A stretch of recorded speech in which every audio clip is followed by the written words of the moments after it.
29 дугаар сургуулийн захирал Бацаахан өөрийгөө халуулахгүй гэж гарын үсэг зурхыг багш нараас шаардсан байна. Мэдээллийг нэгт үзүүлье.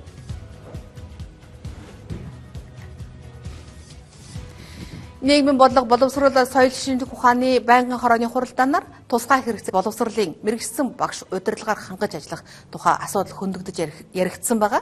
Улмаар 29 дугаар тусгай сургуулийн захирлыг ажлын байрны шаардлага хангахгүй гэдэг үндслээр эх сарын 1-ээс ажлаас нь чөлөөлнө гэдгийг боловсрол соёл шинжлэх ухаан спортын сайд байр суурь илэрхийлж мэдээлэл өгсөн. Үүнтэй холбоотойгоор тус сургуулийн захирал өнгөрсөн мегмар гарагт багш ажилчдаараа гарын үсэг зурулж ажлаас нь чөлөөлөхийн эсрэг байр суурьтай байгаагаа илэрхийлэхийг шаардсан гэх их сурвалжийн мэдээллийн мөрөөр манай сэтгүүлч тодруулга бэлдсэн байна.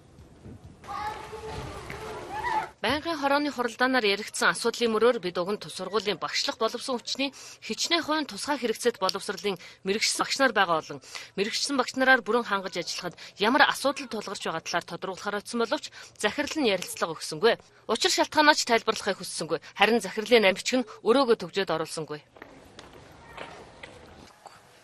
Өөртөө нь уулзчих үү? Одоо энэ чи хүмүүс суулцаад хурал хийдэж шүү дээ. Гүг харин хурлын ихээс өмнө л гээ одоо хэлсэн байна. Ямаг дуудаад байгаа. Сая хөнгөл байсан л да. Тайлбар хэлж болохгүй байгаа мó? Ямар нэгэн байдлаар яагаад мэдээлэл өгөх захгүй байгаа тухай да?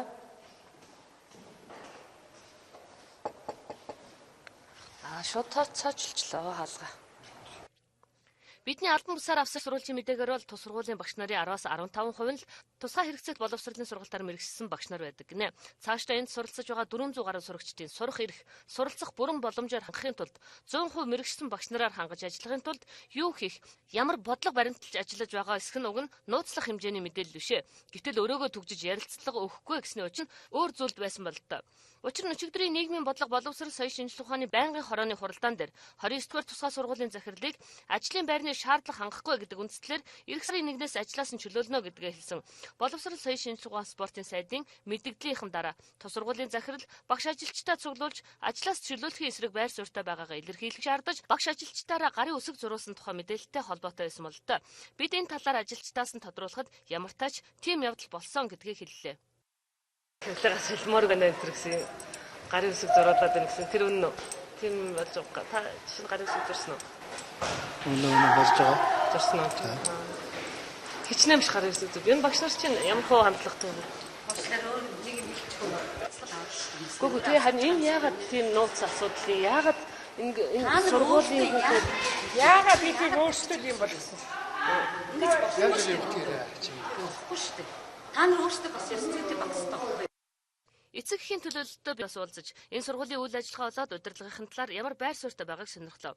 Тэдний хувьд сургуулийн захирал хэн байх нь чухал бишээ. Хамгийн гол нь хүүхдүүдийн эрх ашиг зөрчигдөх ёсгүй. Шинэ хандлагаар төлөвшөж үйл ажиллагаагаа шинжилж сайжруулахын тулд шинэ менежмент шаардлагатай гэдэг нь тодорхой.